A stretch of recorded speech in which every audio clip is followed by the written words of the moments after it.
why are you so bullish on 26? I think the economy and stocks have been suppressed for the past few years.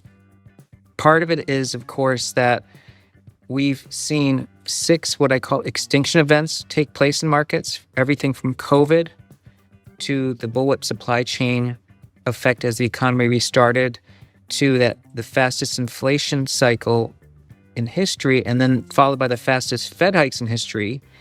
And then we've, of course, had a very controversial administration which put tariffs in place in April of this year that caused a miniature bear market. And then we've even had U.S. bombing Iran's nuclear facilities. I think all of these collectively have made investors very nervous about what I call investing in full risk, because these are what 6 black swans that happened in 4 years. And I think on top of that, we've had a Fed has not really given a green light about monetary easing, and I think the Fed's reluctance has actually suppressed business, quote, animal spirits, because the ISM has been below 50 for more than 3 years now. So I think that's all been a business cycle that has been pretty good, but not one that has been really expansionary, and I think that starts to happen next year. 2026 is going to look a lot like this year, meaning we are probably going to have many months where the market is actually down year to date. This year we were down double digits at one point before the market recovered. I think that plays out next year, but for the reason that I previously stated, I think that we end up a bullish outcome despite all the skepticism. And it does require large cap tech and AI stocks to still produce earnings growth and not have a lot of PE reduction so that you still get positive return.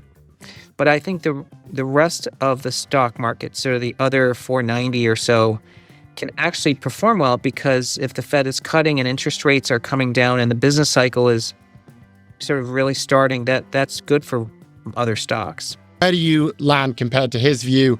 What do you think he might be overlooking, and where do you differ, do you think? Our outlook actually does call for a drawdown next year. So very similar to this year, of probably closer to 20%. So I think we are going to have another miniature bear market next year, but then we're going to recover.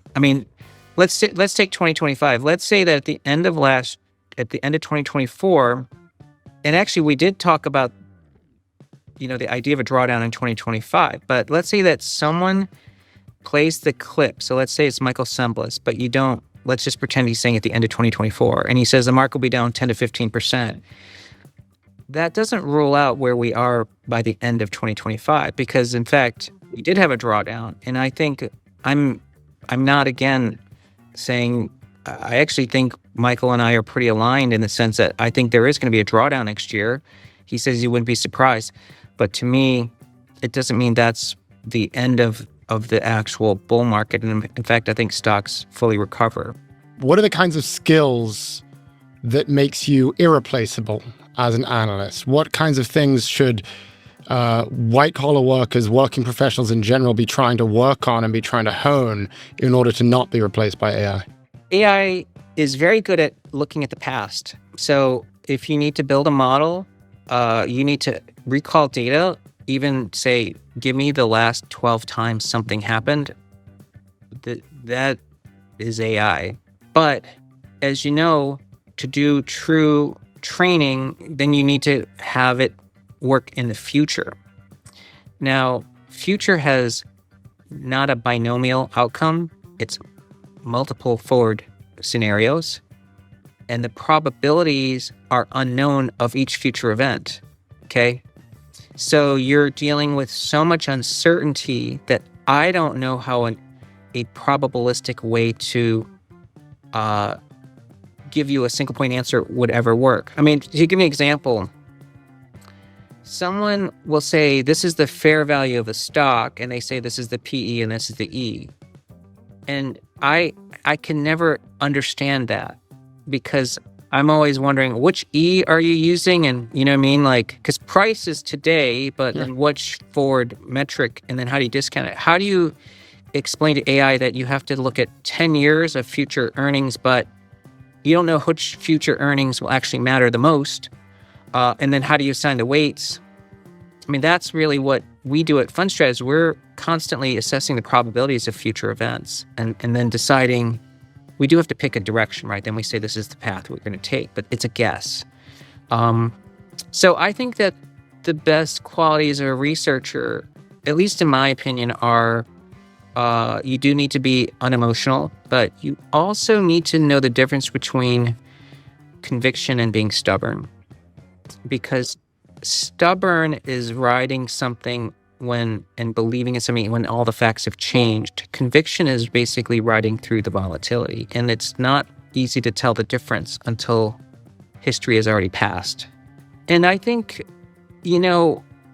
the third thing that's really important in markets is to know what's already priced in. I don't know if AI is going to really have a good sense for, like, if AI is the only thing managing money in the future, I think a human will beat the market because all the AI systems will be predictable. You know what I mean? And then you can spoof them all. So